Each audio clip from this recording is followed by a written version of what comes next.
এই মুহূর্তে জাপানে আছেন সহকর্মী নাজমুস সালেহী। সরাসরি যাচ্ছি তার কাছে।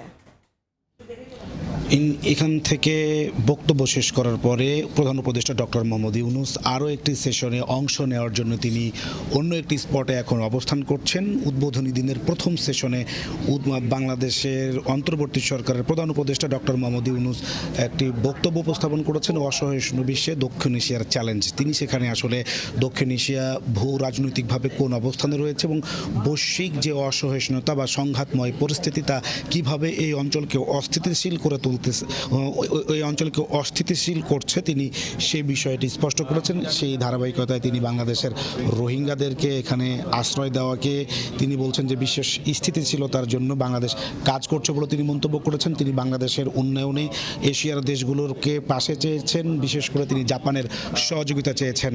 এবং তিনি যখন এই মূল তার বক্তব্য শেষ হয়ে যায় তারপরে তিনি একটি প্রশ্ন উত্তর সেশনে অংশ নেন। তিনি প্রশ্ন উত্তর সেশনে অংশ নিয়েই তিনি সেখানে তুলে ধরেছেন তার সরকারের বিভিন্ন ধরনের পদক্ষেপ। তিনি বলছেন যে তার প্রধান কাজ হচ্ছে বিচার, সংস্কার এবং নির্বাচন, এবং সেই নির্বাচনের তারিখ নিয়ে তিনি বলার চেষ্টা করেছেন। তিনি তার যে প্রতিশ্রুতি তিনি পুনর্ব্যক্ত করেছেন, বলছেন যে ডিসেম্বরে অথবা সামনের বছর জুনে নির্বাচনের জন্য তিনি প্রস্তুতি নিচ্ছেন।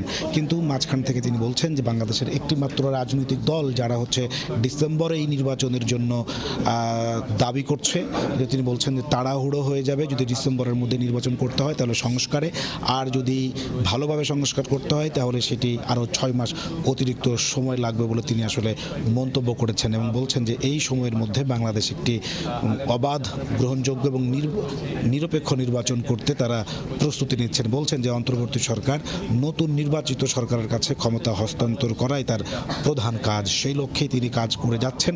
এবং তিনি বলেছেন যে জুলাই তিনি নতুন করে বাংলাদেশ গড়ার যেই অভিপ্রায়, তিনি জুলাই সেই স্বপ্ন দেখাতে শুরু করেছে এবং তিনি সেই স্বপ্ন বাস্তবায়নে এশিয়ার দেশগুলোর সহযোগিতা চেয়েছেন। পাশাপাশি তিনি এই অঞ্চলের ভূ রাজনীতি ব্যবহার করে এই অঞ্চলের যেই ভূ যোগাযোগ রয়েছে এবং স্থলপথ এবং নৌপথের যে যোগাযোগ রয়েছে সেগুলোকে কাজে লাগিয়ে কিভাবে পারস্পরিক উন্নয়ন, ব্যবসা বাণিজ্যের যেই দ্বার সেটাকে আরও কীভাবে উন্মুক্ত করা যায় এবং এই অঞ্চলের মানুষের ভাগ্য পরিবর্তনে, অর্থনৈতিক উন্নয়নে কীভাবে এই নিক্কেই ফোরাম কাজ করতে পারে সেদিকে তিনি তাগাদা দিয়েছেন, সেই ব্যাপারে তিনি কথা বলেছেন।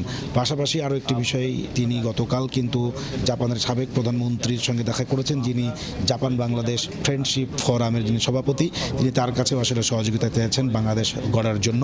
এবং আজকে তার আরও বেশ কয়েকটি সেশন রয়েছে, এই সমস্ত সেশনে তিনি মূলত বাংলাদেশের অর্থনৈতিক এবং বাণিজ্যিক সমৃদ্ধির পাশাপাশি এই জাপানে কিভাবে বাংলাদেশের শ্রম বাজারকে আরও বেশি উন্মুক্ত করা যায় তিনি সে বিষয়টি নিয়ে কথা বলবেন।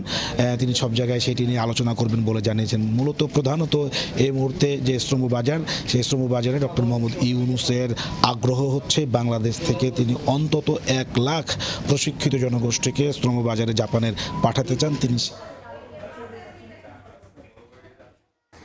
প্রধান উপদেষ্টা জাপান সফর তথা নিক্কেই সম্মেলনের বিস্তারিত জানাচ্ছিলেন সহকর্মী নাজমুস সালেহী।